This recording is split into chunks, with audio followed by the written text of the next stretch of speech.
Bueno, kaixo, egunon, ongi etorriak, izan zaitezte Prentsaurreko honetara. Muy buenos días, bienvenidos a la Rueda de Prensa de la película que se proyecta en la sección Perlak, SEBERG. Están con nosotros para presentar la película, para responder a sus preguntas, la actriz Kristen Stewart y el director de la película, Benedict Andrews. Ya saben cómo funciona el sistema. Bueno, aquí tenemos en la segunda fila.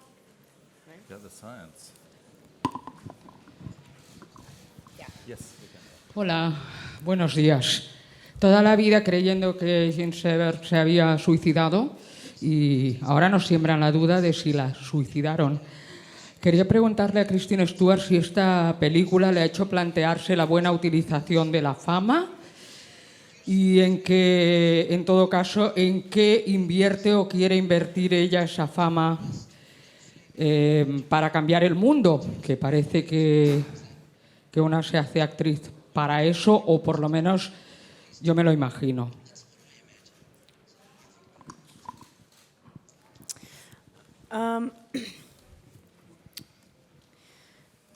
First part, that's pretty dark. I can do that if you want. I mean, you can take maybe the first one. Yeah. Okay, so I just before Kristen answers that more specific question, in terms of the openness of the question regarding Jean SEBERG's suicide, after her suicide, her ex-husband Roman Gary said the FBI killed Jean SEBERG. He didn't necessarily mean literally, he meant through the psychological pressure and brutalization that the film shows that pressure pushed her over the edge. There is some speculation and some discussion due to the circumstances of her death, whether it was a murder.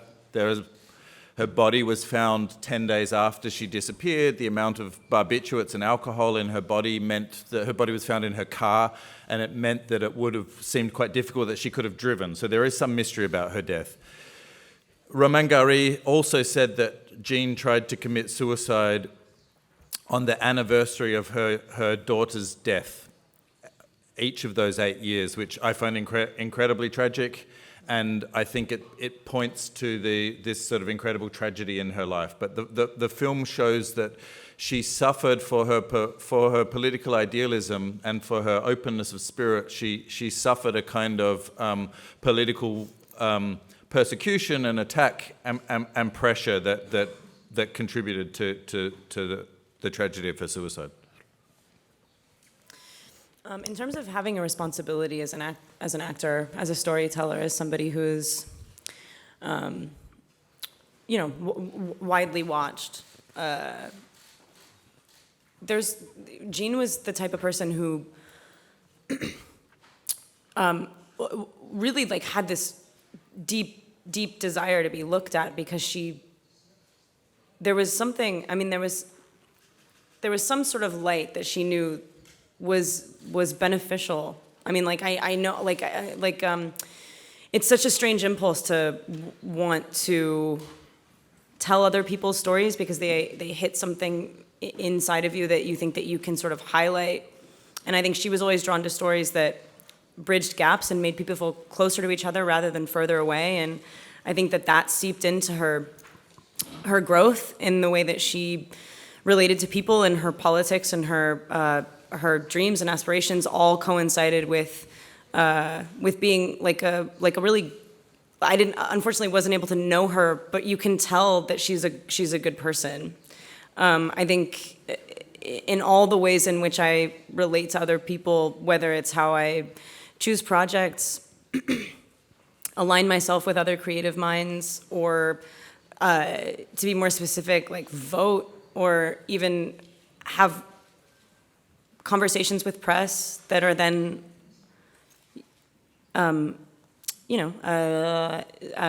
pervasively consumed. All of those things are reflective of who you are and what you believe in, and that's a responsibility in itself, and I acknowledge that for sure.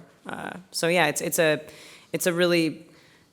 wonderful position to be in, to be able to share yourself and become as close to sort of like minds as you possibly can. So I feel really lucky for that in the same way that she did. And that can also take a toll, obviously, because everyone doesn't feel the same way about everything, especially in such a sort of polarized climate that we live in now. And yeah, to sort of have the gusto and the commitment to the things that you believe in is not the easiest thing, but again, it's like it's just such a, I mean, it's just such a wonderfully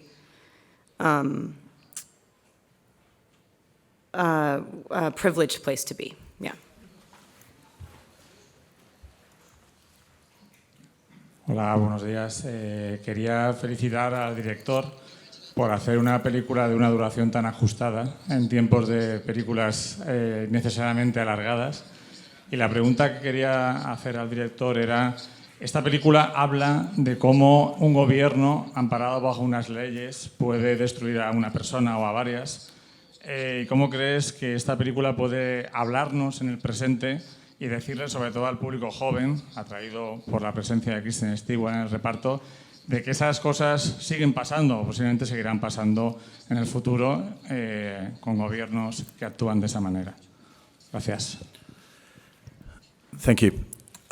In the period that the film depicts in the late 1960s, America is a turbulent time. The country feels like it's at war with itself. I think that feels very familiar at the moment.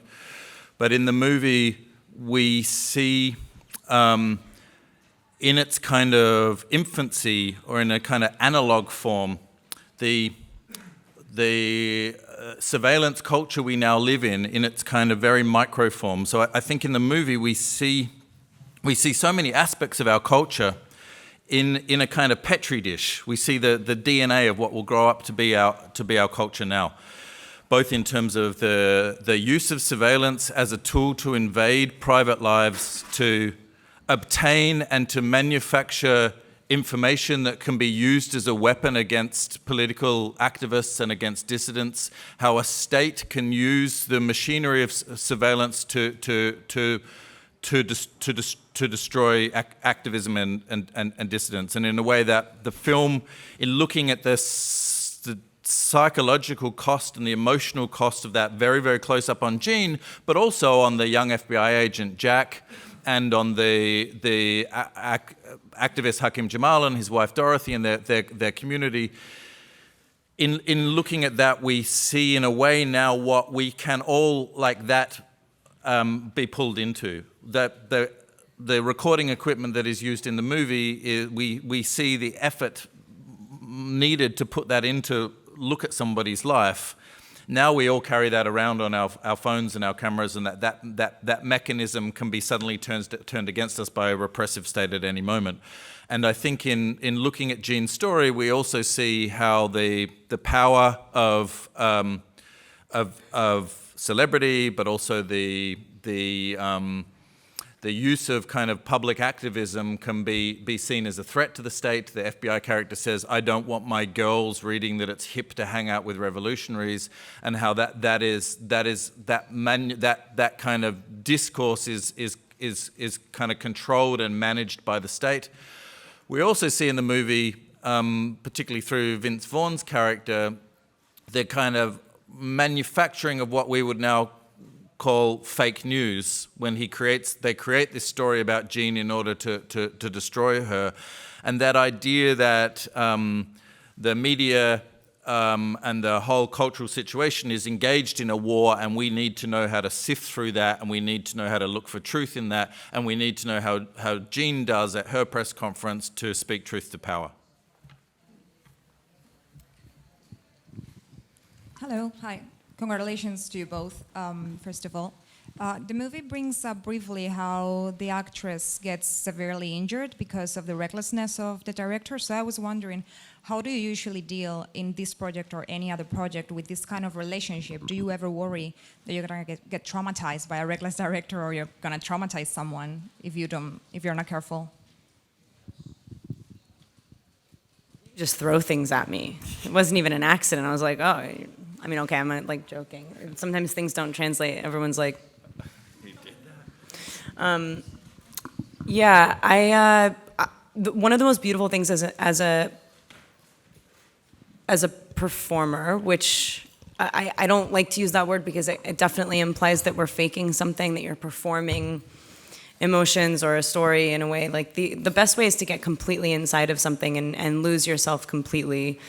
But the only way to do that really properly is to have somebody in charge. And so it's a risky business. You have to choose well. You have to subject yourself completely to a subject and to an environment and a set of causes that are being held really preciously by another person. It's really, in my experience, the only way that something truly singular and honest and worthwhile happens. It's, yeah, you know, as an actor, you try and step in and protect yourself or control anything in any way. It usually, hurts the cause. You can do like an immense amount of preparation if you want. You can really put yourself in the right position in order to know that you've done what you can to succeed. But at the end of the day, like I find that the most dangerous,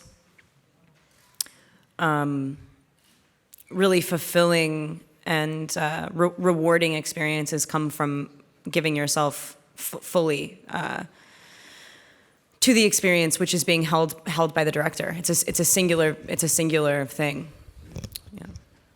I would say two things on it. One is that for most of my grown-up life, I've been lucky enough to be a theatre director and to work with actors in the kind of laboratory of the theatre rehearsal room, where there is kind of nothing but you, the actors, and the room to play. And in that space, you have to make a place where it's safe to be dangerous and a place where it's safe to go to the limits of human behavior. And that has to be, I'm in pursuit in the theatre and as a filmmaker in raw, open, truthful performances. And I want to get to that place through working with actors who will be brave and actors who will go to those places. And that's it's a dance together, but you have to create a space where it's kind of safe to take risks. And it's a very fine line. I want to be in a space where there's a kind of push and pull with the actors, where you're searching and discovering together, and when you're going on a kind of, a search together. In terms of Preminger, I would not endorse any of the things that Jean found so brutal in her relationship to him, and as a young actress with very little experience, as an older, experienced director, he kind of very much brutalized her. In terms of his use of that shot from the accident that happened on the set, he didn't want that accident to happen, but in that moment, he had the best reaction. He had the shot. And that ruthlessness is also part of a director, and especially in film. And like the director has to have that ruthlessness to go, that's the shot I got. But, you got to get it. Yeah.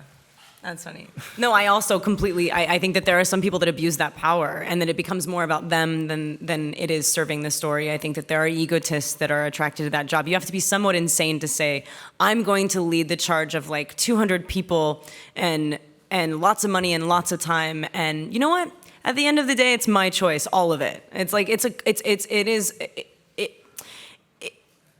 a very presumptuous position to take, but the only way that you can do that is with sort of like insane gall, and that's when people make good movies. And I, like he said, totally don't endorse the abuse of young women in film, but at the same time, sometimes magic happens and it hurts, and it okay. Yeah. Tenemos una pregunta más. Sí, hola, buenos días. Yo quería preguntar a Kristen Stewart cómo fue a la hora de documentarse, de estudiar el personaje, la persona de Jane Seberg. ¿Qué es lo que más le sorprendió? ¿Qué detalles fueron los que más habló con el director sobre su vida y sobre lo que cuenta la película? Pero sobre todo, ¿qué es lo que más le sorprendió sobre Jane Seberg? Gracias.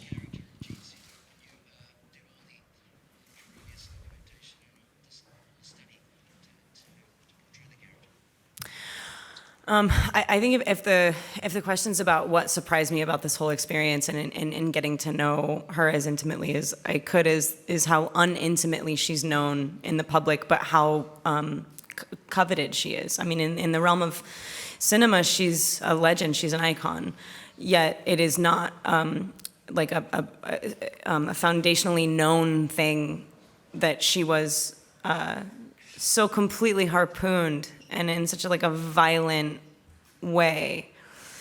And so her ultimate eventuality, the way that her life sort of unfolded, I think is the most interesting thing about her. And I was just continuously shocked to be involved in something that was shedding light on such an unknown story.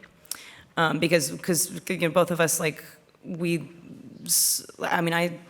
I knew Jean Seberg purely and only from Breathless, and then I think that's weird. Sorry, I can just hear myself speaking, which is strange. But yeah, I think what surprised me most was my first impression of her being the most alive it possibly could be. Just the most present and honest and sort of ricocheting honesty that she had in Breathless that was really formative in that time. I'm not a cinephile by any means, but that performance was defining. And people really connect to it, and it's something that still is just an iconic performance, and the ways in which she was impulsive and daring were stripped of her so completely by the end of not only her life, but in the way that we're able to see her life. Her performances became sort of remote and dulled in a way that was really vulnerable and beautiful to watch, but at the same time, really only substantiated by the knowledge that we have now, which is she was being stolen from. And so therefore she didn't have as much to give at the end of her life as much as she had a lot to protect. And that protection was beautiful to watch, but now that we know exactly why and all the inner workings of her life have sort of come to light, I think the most surprising thing was definitely having my image of her and my sort of idealized view of this person dismantled by the truth of the attacks that she sort of had to endure throughout her life by the U.S. government. Right, that was Hola, ¿qué tal? Buenos días. Una pregunta para el director y otra para Kristen Stewart. Para el director, me gustaría que elaborara un poco el tema de este agente que le da, que se pasa al otro lado, que es una especie de Edward Snowden, y me parece interesante que Hollywood siga poniendo a estos personajes glorificándolos cuando luego la realidad es que incluso Obama le persiguió. O sea, la figura que se sigue glorificando en el cine, pero eso luego es una mentira, ¿no? Y me gustaría también que Kristen Stewart nos dijera, en la película dice, la revolución necesita estrellas. ¿Cuál sería su revolución? ¿El feminismo? ¿La diversidad sexual?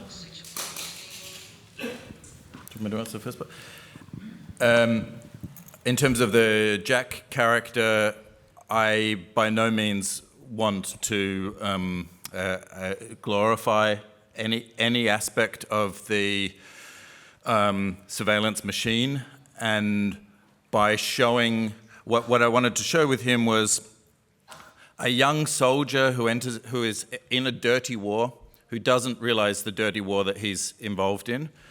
Around him, by showing the way the Vince Vaughn character works and the way the Colin Meaney character works and the way that room of men works, I wanted to show the kind of persuasive and insidious power of a repressive government machine. We pull one character out who is he's a fictional character. But what I wanted to show by having him become this kind of whistleblower albeit in a very private way. He shows that to Jean. But a character who has a moral crisis by realizing the damage that he's doing to someone else. So that we, on the one hand, we show this machine very, very brutally working against Jean. We show both perspectives in a way. We show the effect on her, but we also show the mechanism of the watcher. And this is what interests me very much. In a story that is about an actress, someone who is used to living in the public eye, someone who is used to showing their most private life in public, to explore the question of voyeurism from both sides. So in that, we needed to then show the person who was watching. And I didn't want him to only become a sick, obsessive voyeur. I wanted, through his contact with watching this woman break, that made a change in him. And I think that is the important kind of secret thread of the movie, is that ultimately is about the interweaving of these two lives. These two young people from opposite sides of the political spectrum, who in the end have this very difficult final meeting where they acknowledge what happened between them. They also try to start to acknowledge their place in the bigger picture, and the other damage around them. But I was very interested in this meeting between these two strangers who've been on opposite sides of a dirty war. But in no way did I want to glorify or show. We don't know what happens to him either, so we don't know what his. We see the other guys in the FBI starting to turn against him very hard as well, and I suspect there is no career for him. And it's interesting to me to show someone from the right starting to undergo a political change, and imagine what that means for that character in the 1970s. There's like so much to stand up for nowadays. Obviously, I think I think it's pretty clear which side of the spectrum I tip onto. The power of my voice, the power of the work that we can do is immense. I acknowledge that completely, while also standing up for the type of person that I am, which is not a loud person. But I think if you're gonna ask me like what my causes are, they're so obvious. I think gun control, climate change, like equality, all of those things right now, like, you know, like the most humanitarian and very base issues are the ones that hurt me, and the ones that I would like to, you know, I mean, Jesus Christ, maybe try and like have something to do with. There's like one, I mean, I think my feminism is I wear it like a second skin. I think that's pretty obvious. I think the movie that I want to make is really confronting, and it's called Chronology of Water. It's an adaptation of a memoir that I think is one of the most jarring and really one of the first honest coming-of-age stories, and then further than that, one of the most honest self-realized female stories that I've ever read, and it's all true, and it's just devastatingly gorgeous. And I think probably going to be like, if I make it true to my own perspective, quite difficult for people to watch that don't support that sort of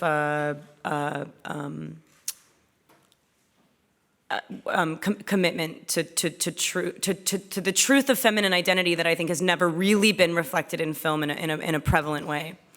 There's like and then in terms of like making those affecting change and whatever, I'm never going to be standing on a soapbox screaming at people, but I think that I wear my politics pretty clearly, and there is like a little short that I want to make that's also quite jarring, that isn't put together in any sense. But I think for me, at this point, I think gun control is where I put my, for me, I'm just like gun control and climate change are just like, I think that we're all like sitting here shaking in our boots on both of those subjects. So those. Sí, enhorabuena a los dos por esta interesante e intensa película. Yo quería destacar dos cosas, alguna de ellas ya se ha aludido aquí, ¿no? Esta mujer activista política, libre, que quiere utilizar su fama para su compromiso político, para los ideales en los que cree. Es curioso que abandone Europa, concretamente el París de mayo del 68, para volver a su América natal en esa misma época donde hay un contexto completamente diferente, ¿no? Este contraste imagino que es intencionado y me ha parecido muy, muy interesante.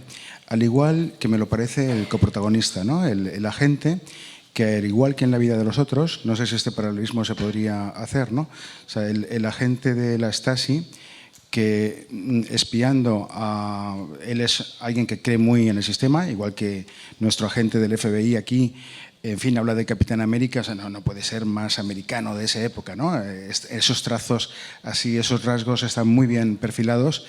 De repente, al descubrir lo que hace esta mujer, es decir, que esta mujer sí está logrando calar con su activismo en aquellos que la ven sin las mentiras, ¿no? O sea, esto también es muy interesante. Pero la pregunta sería esta, ¿no? ¿Ha sido intencionado ese paralelismo, o se podría hacer un paralelismo con el de La vida de los otros? O sea, alguien que cree en el sistema y que de repente al descubrir otro mundo posible ve que aquello hay que criticarlo. Yo más que en Snowden he pensado en este otro personaje, ¿no? Al que le va muy mal, porque todos los que están afianzados en el sistema van a seguir, pero a él no, ¿no?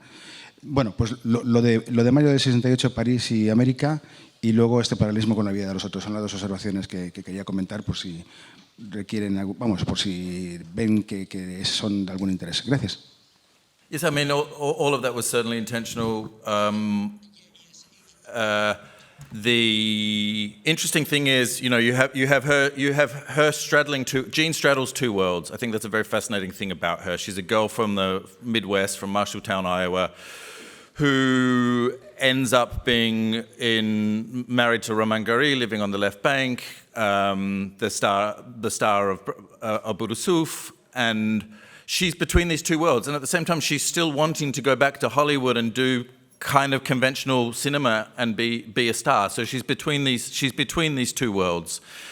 When she leaves, you know, you have the first scene where Roman Gary says, "Look, I'm not going to leave now. There's too much going on here," and she goes over there to an America which is also in 1968 in its most turbulent year of history. Martin Luther King has been assassinated in the month before. There've been riots. She's going into an equally turbulent situation. So those parallels were important for us. But I think an interesting thing is that the movie doesn't really show that. It's kind of, you know, you hear it on the radio in May 68 and you know that it's going on, but the battlefield is the private space. And the battlefield is in those microphones going through walls and in the bedrooms and in the meeting spaces. That's where we see this secret war going on. In terms of the parallels with the lives of others, yes, there is a similar thing in that character goes through a moral transformation, and someone who has been involved in a kind of repressive organization starts to identify with the people who have kind of been his victims. I guess for me, I was also looking a lot at the paranoia thrillers of the 1970s. The Conversation is a particular reference for the movie, but also other films like The Parallax View, and that atmosphere of kind of tension and uncertainty was also important. And I think a difference with something like the Lives of Others is this kind of intersecting of Jean's story and Jack's story, almost as a kind of love story between the two of them,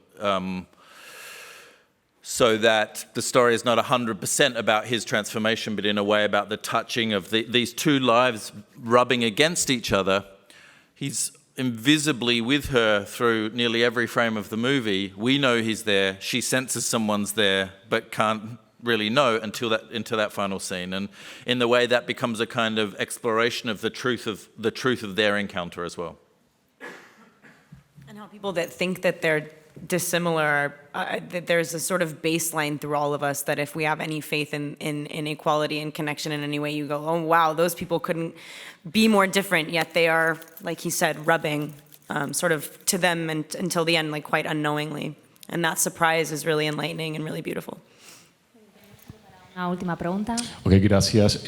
Para Benedict, viendo un poco las películas de Hollywood que van enfocadas a temáticas reales.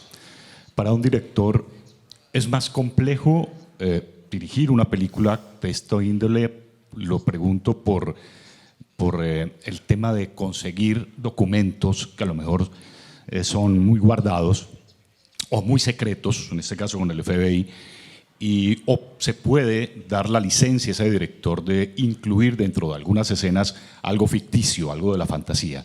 Básicamente es una responsabilidad mayor para un director, Benedict. I mean, it's a great question, and also, especially as I said, we're coming from the theatre, where I'm used to working with, great dramatic literature, where the responsibility in truth is to do with the dramatic situation and to do with in going into the complexity and raw humanity of a dramatic text is to touch an audience and to affect some change in an audience in the event of the theatre. And to make something happen in the theatre. And that's always been my truth. And in my first film, Uno, which is from a play, but deals with a very real situation of abuse, but is completely fictional, there was a truth to kind of look at the emotional consequences of someone who had been through that, but it's not a documentary, it has to be specific. This is very tricky in that this is a real life, and as Kristen has said, this is a story that many people do not know aspects of. So I guess for me, I took something that Jean said when she looked back at these years. It was like one long nightmare where she didn't know what the truth was and what the reality was. And we're dealing with portraying something where someone's truth is destroyed. You could almost say that that's what the movie is about, is how a truth can be destroyed and an openness can be destroyed. And we watched that happen kind of in real time, and we watched the decision-making process in the FBI happen. All of the FBI aspects of the story are fictional, in that those characters are created by the writers, but they're created from the real documents that can be found and from research and study of the tactics of COINTELPRO, which was the FBI's counterintelligence program, which was aimed against activists. And the tactics that are used in the movie, whether that is calling a spouse of an activist to say that they're having an affair, or bugging, or the destruction of relationships that we see in the movie, they are real and documented from the tactics of this secret part of the FBI during this period. The documents that Jean reads in the final scene and the letter that the Vince Vaughn character prints, they come from real documents that are available, albeit redacted. Throughout the movie, and also the biography of Jean Seberg, the biographies you can read from this period, they are kind of contradictory. There's also something fictional about her life. Romain Gary wrote a book called Chien Blanc, The White Dog, about this period. Carlos Fuentes wrote the book, Diana, the Goddess Who Hunts Alone, about their affair in Mexico during this period. And all of the biographies are also, they have contradictory facts. So I'm not trying to make a documentary, and you can't. The facts also differ. But we try and weave in some of the few real things we know about Jean. For instance, to Hakim Jamal, she says, it's all the same, isn't it? What's happening in America, the war in Vietnam and the racism in America, it's the same place. We read in a biography a report of Jean saying this to a reporter at a party one night. So we kind of take those things. So in making any movie, there is a lot of condensation for dramatic intensity. All of the stories in this movie, Romain Gary's story, Jean's story, Hakim Jamal's story, Dorothy Jamal's story, all of those things, we see only the tip of the iceberg. They all had fascinating, turbulent, complex lives that we are then trying to distill down into the drama and tension of the movie. And my way to do that was, again, this question of the interlocking lives. So the logic of what the movie wanted to look at was the interlocking of Jack looking at Jean, and Jean being looked at Jack, and their journey together. So you have a responsibility to the life, you have a responsibility to try and find the truth of the life, but in doing that, there is no such thing as a complete story anyway.